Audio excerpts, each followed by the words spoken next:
a factory and I was counting buttons, packaging buttons. That was the factory. So I worked there for a few weeks, not too long, and my aunt, the other one who lived in Siget, she said, that's not your kind of life, come back. And so I went back to Siget and stayed there until I met my husband. Where did you meet your husband? I met my husband coming from one city to another that was in between, called Satmar. Mm-hmm. And Satu Mare, really Romanian. During the Hungarians was called Satmar. And also had there some cousins, so we visited there. During the winter, the transportation wasn't easy because of the snow and ice, so we waited a couple of days. And it happened, you know, the young people, they always had some parties going on. So we went to one of those parties, and I met my husband there. And then he courted me for a day and a half. For a day and a half? Yes. And then we continued our trip back to Siget, and after a while he kind of came to visit, and he was very serious. And girls were getting married by the dozen each day because nobody had homes, nobody had parents. That was the only solution to start a family, you know, just have your own family is to get married. And if you were lucky, you found a good husband. And of course, the man had the same problem. And you stayed in that vicinity? Satmar. You stayed in Satmar until when?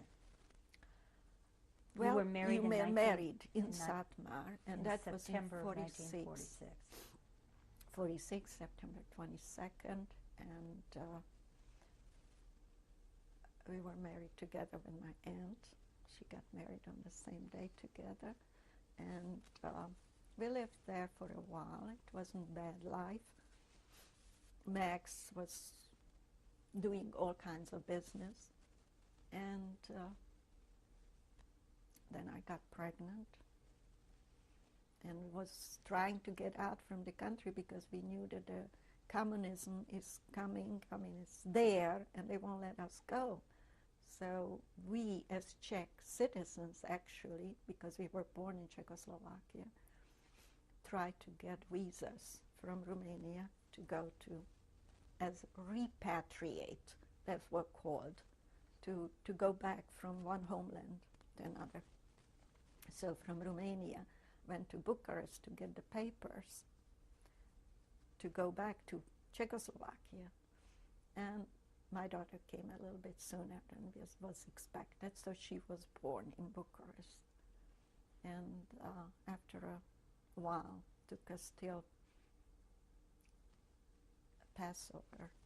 It was in 48 Passover. My daughter was just a few months old. And finally we got our paper permission, and we packed. At that time, still it was in a wagon, cattle wagon, but it wasn't anything like during the German occupation. This was decent. They let us take everything with us, all the clothing and furniture and everything, except that the baby was very small and she got an ear infection, and it was terrible because of that. So finally, after a few days, we arrived to Czechoslovakia, and then as DPs, displaced people, started to apply to go somewhere else, because that's you were also in temporary. Czechoslovakia when you did Right. that. They thought that we were going to settle down, the Czechs thought. But we knew the communism, because at that time was the putsch in Prague, when Masaryk, who was a son of previous president, was thrown out of the window. They said he committed suicide. There was no such thing. He was killed by the communists. So anyway, the government changed. It became communist, and so we knew we cannot stay there either. So we applied. First we tried to go to Australia, but first we had to get out from there. So we went to Italy. And in Italy, we stayed in, I forgot the name. Max will remember. Berlota. Barletta, right, Barletta. Yes, it was near Bari. Very lovely. I enjoyed the Italian people. I never heard people on the street singing opera, but that's what it was. People were whistling and singing on the street. Knew the whole opera, every opera, especially Italian opera. So they were very friendly, very nice, but we stayed in a camp. It was like for displaced people camp. And it wasn't an easy life, but we were free to move around and waiting for our papers to get out. And you arrived in the United, After, first we got permission to live in Rome, where we had a very lovely apartment.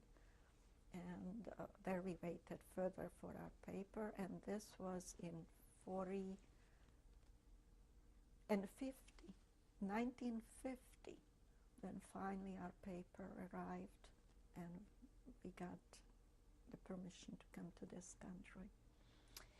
And you arrived in New York, and then you went from New York to Wilkes-Barre, Pennsylvania. And it how was long a job. It was just 5 months we stayed there. And then Dallas in 1954.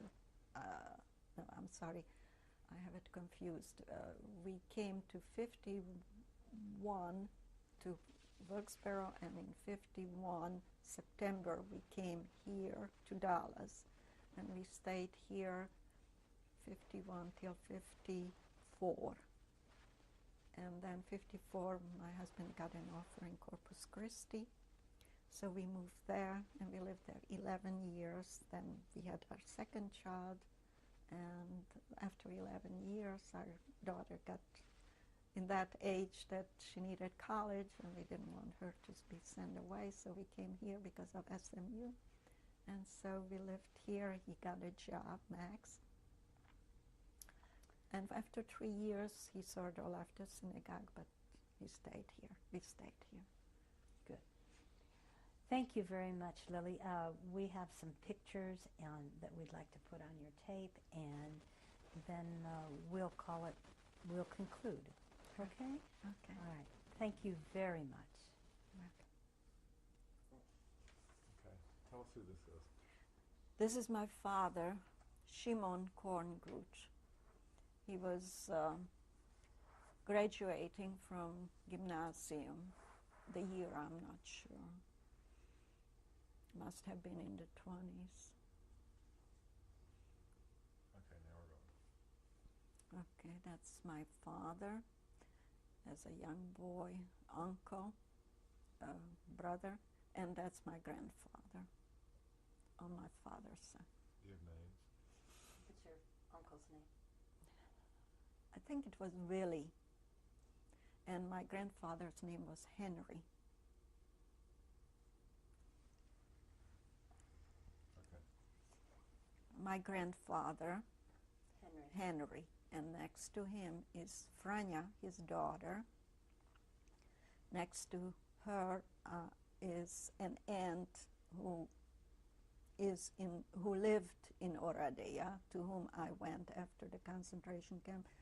And there between them is one of my aunts. Her name is Etta, and then the other one with the pigtails, that's Berta. And the gentleman next to her is the husband of Franja, and then other men, I'm not sure.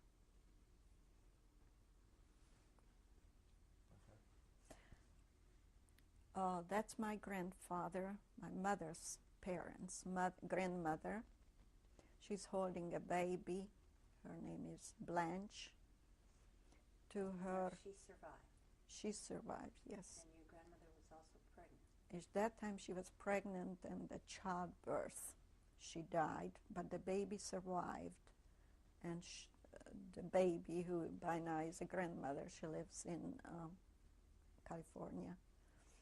Next to her is one of the aunts who didn't survive, and behind her is my mother, Yolan. And the far end is my aunt Rose didn't survive, and next to her is an aunt who survived, but she passed away since then. And what was her name? Helen. Okay.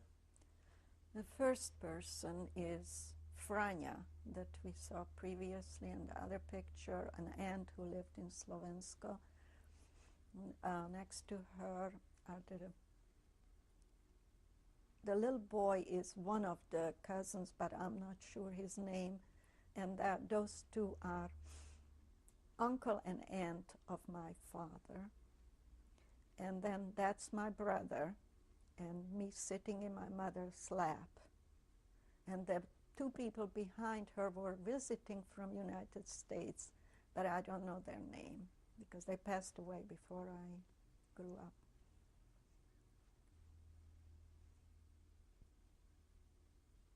Okay. That's my mother when she was approximately 16 years old.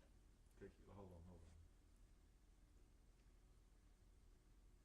Okay. Tell us about this. Well, that was the house that I lived in my hometown, Királyháza, Královo nad Tiszou. It has been built in 1933, and it still stands there. Okay. That's me, approximately 6 months old. Okay. Tell us about this. That's me again with my parents, approximately the same age, about 6 months.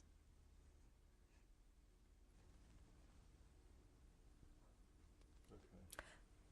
That's me on the left, and approximately 6 years old. My cousin in the middle, her name was Eva, and on the other end is my aunt, Elsa, the one who survived, and she lives in California. Okay. That's me and my brother, approximately 3 and 2. Okay.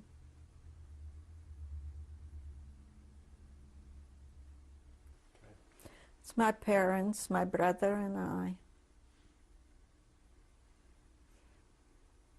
About the same age, I would say. 3. Okay. Last one, Well, and then we and this is on a vacation place. First is my uncle, who lived in Sziget. No, that's nobody. My mother, and that's an aunt, Rose. Helen, and Helen, that's the wife of that uncle there. And that's just a friend, and this is also a surviving aunt who lives in California, just past 80 years. Okay. This is me, my mother, and my brother, dressed as in Polish national dress. We were on vacation, and for fun, we dressed up.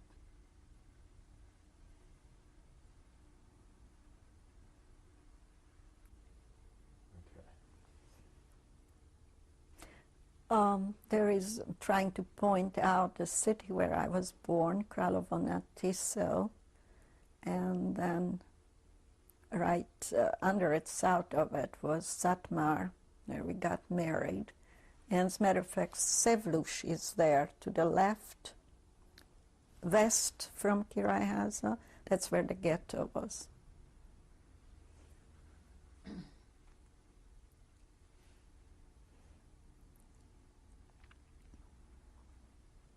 Okay. Tell us who this is. This is my daughter, Judy, who is married, and she lives in New York. Her name is Judith Wernick. Okay. This is Saret Wernick. She's the younger daughter of my daughters. Okay. This is Ilana Wernick. She's the oldest granddaughter. Okay. This is my son, Simon Wider, and his family. The youngest child sits in on his lap. Her name is Tamar. Next to him is Laurel, standing, and his wife, Idel. And then the son, Maurice.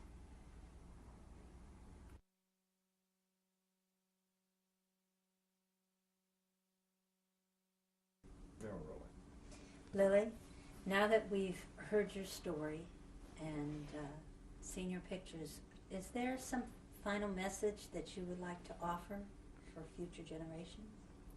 I don't know, we just have to be very thankful, everyone who comes after us, thankful to this country that they let us come here and enjoy this free life. And I hope everybody appreciates it. And I just hope that never, never in the future will happen again anything as horrible as this time of our life. Thank you very much.